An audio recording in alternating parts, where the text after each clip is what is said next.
नमस्कार दोस्तों आज 18 मार्च 2021 है और आज का daily informative news basically India से रिलेटेड ही बहुत सारे न्यूज़ है।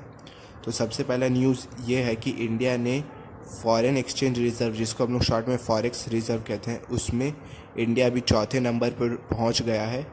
इंडिया ने रशिया को सरपास कर दिया है फॉरेन एक्सचेंज रिज़र्व के मामले में।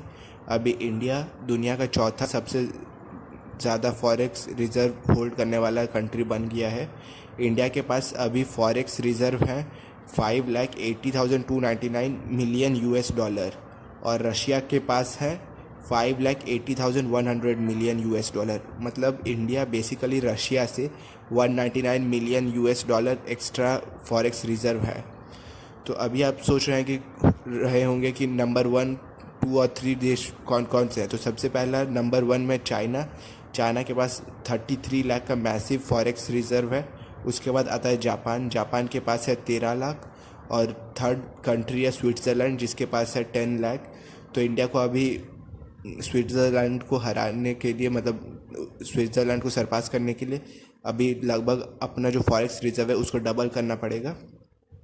तो अब आप सोच रहे होंगे कि ये फॉरेक्स रिज़र्व में हम लोग आखिर कंट्री स्टोर क्या करते हैं। तो फॉरेक्स रिज़र्व में बेसिकली कंट्रीज़ USA का जो डॉलर है उसको स्टोर करते हैं और इसी से कोई कंट्री का फॉरेक्स रिज़र्व तैयार होता है। तो फॉरेक्स रिज़र्व में US डॉलर के अलावा भी गोल्ड रहता है, प्लस बहुत सारे बॉन्ड्स रहते हैं, लेकिन मोस्टली US डॉलर को लोग ज़्यादा प्रेफर करते हैं।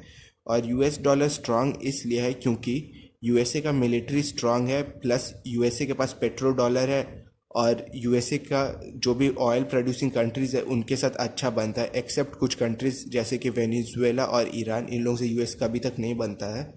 और प्लस US के पास हाईएस्ट गोल्ड रिज़र्व है। US के पास 8,134 टन्स ऑफ गोल्ड का रिज़र्व है और इसके कंपैरिजन में इंडिया के पास है 658 टन्स ऑफ गोल्ड रिज़र्व। मतलब US के पास इंडिया से 10 टाइम्स ज़्यादा है, 10 टाइम्स से भी ज़्यादा गोल्ड रिज़र्व है।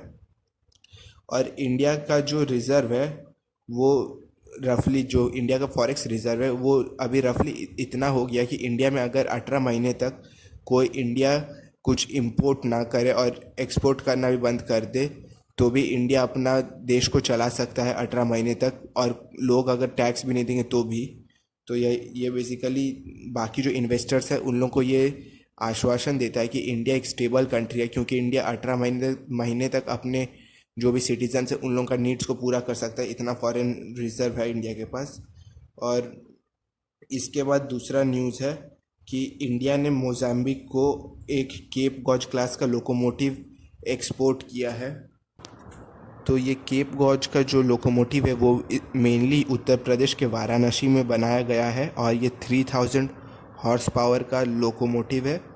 और ये केप गॉज इसलिए कहा जाता है क्योंकि केप गॉज एक, मतलब गॉज का स्टैंडर्ड है, तो उसमें ये 3 फीट 6 इंच का होता है, तो इसको हम लोग केप गॉज कहते हैं। और केप गॉज ब्रिटिश एम्पायर के अंडर में बहुत ज़्यादा वाइड स्प्रेडली यूज़ करने लगा था और बहुत सारे कंट्रीज़ ने केप गॉज को ऐसा स्टैंडर्ड अपना गॉज सेट करके रखा है, जैसे कि जापान और ताइवान।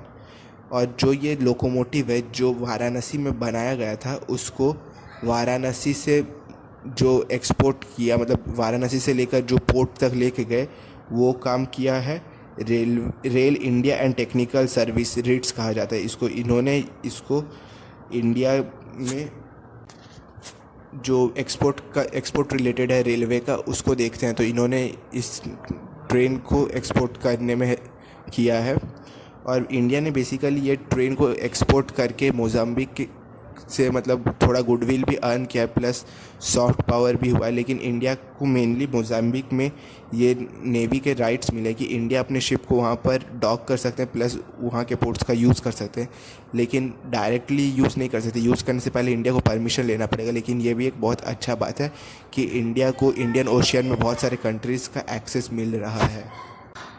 इसके बाद है INS ध्रुव का। INS ध्रुव को सीक्रेटली कमीशन कर दिया गया है और INS ध्रुव इंडिया का पहला सैटेलाइट ट्रैक करने वाला न्यूक्लियर शिप है। तो इसको ऐसे हम लोग ऑफिशियली INS ध्रुव कहते हैं, लेकिन इसका जो कंस्ट्रक्शन के वक्त नाम था वो था VC1184। बेसिकली ये VC1184 वो शिपयार्ड का नाम था जहाँ पर इसका कंस्ट्रक्शन हो रहा था, और ये हिंदुस्तान शिपयार्ड लिमिटेड द्वारा कंस्ट्रक्ट किया गया है। और INS ध्रुव का डिस्प्लेसमेंट वेट है 15,000 टन। डिस्प्लेसमेंट वेट बेसिकली वो वेट होता है जो मतलब हम लोग शिप को वाटर में जब हम लोग डालते हैं तो जो वाटर उसे डिस्प्लेस करता है उसके वेट को हम लोग डिस्प्लेसमेंट वेट कहते हैं। तो इसका 15,000 टन डिस्प्लेसमेंट वेट है। और INS ध्रुव न्यूक्लियर मिसाइल या फिर बैलिस्टिक मिसाइल, जो भी मिसाइल लॉन्च किया जाएगा, अगर मान लीजिए चाइना का जो सेंट्रल चाइना है वहाँ से कोई मिसाइल लॉन्च किया जाएगा और INS ध्रुव अगर तब बे ऑफ बंगाल रीजन में होगा तो वो इसको इजीली डिटेक्ट करके IB या फिर रॉ को सेंड कर सकता है इन्फॉर्मेशन की कोई मिसाइल डिटेक्ट हो रहा है। उसके बाद इंडिया भी अपना जो S-400 है या फिर आकाश मिसाइल सिस्टम है वो सब का यूज़ करके जो मिसाइल चाइना द्वारा इंडिया में भेजा जा रहा है उसको ऑन एयर ही तबाह कर सकता है। तो ये इसका यूज़ है। और ऐसे जो ट्रैकिंग शिप है जो मिसाइल को ट्रैक करते हैं, ऐसे बस 5 ही देश है और इंडिया भी इसका लेटेस्ट मेंबर बना है जो ऐसे शिप बनाते हैं। इससे पहले 4 देश हैं जो ये ऐसे ट्रैकिंग शिप्स बनाते हैं। सबसे पहला है चाइना। चाइना के पास 7 ठो है, और चाइना का जो युआन वैंग क्लास का जो शिप है वो उसका डिस्प्लेसमेंट वेट 21,000 है, जो कि बहुत ज़्यादा है। और सबसे पहला शिप जो बनाया गया था ऐसे ट्रैकिंग करने के लिए कोई भी मिसाइल को, वो था कॉस्मोनॉट यूरी गैंगरीन। तो Yuri gangrene basically first man on space था और ये रशियन थे, तो इसी के नाम पे ये शिप का नाम दिया गया है। और रशिया चाइना के बाद US और फ्रांस है। फ्रांस के पास भी है एक तो शिप जिसका नाम है A601। तो लेकिन चाइना के पास सबसे ज़्यादा ऐसे शिप है, और इंडिया भी अपना दूसरा शिप बनाने लग गया है। और इसका जो शिप बिल्डिंग चल रहा है वो कोचिन शिपयार्ड लिमिटेड में चल रहा है। तो इसके बाद चौथा न्यूज़ है 4 से 7 अप्रैल के बीच में क्वाड प्लस नेवल एक्सरसाइज होगा बे ऑफ बंगाल रीजन में, और ये एक्सरसाइज का नाम होगा ला पेरोज। तो इस एक्सरसाइज में क्वाड के जो कंट्रीज़ है जापान, ऑस्ट्रेलिया, USA, इंडिया, वो लोग तो रहेंगे, प्लस इसमें फ्रांस को भी ऐड किया गया है, इसीलिए इसको क्वाड प्लस कहा जा रहा है। और इस एक्सरसाइज में इंडिया अपना P8 मैरीटाइम पेट्रोल एयरक्राफ्ट को भी डिप्लॉय करेंगे। P8 मैरीटाइम एयरक्राफ्ट ये बेसिकली USA के बोइंग कंपनी द्वारा बनाया गया है। यही एयरक्राफ्ट को जब USA यूज़ करता है तो उसका नाम P8 है, और इसका इंडियन वर्जन का नाम है P8I जो इंडिया यूज़ करता है। और जो ला पेरोस एक्सरसाइज है ये 2019 में किया गया था।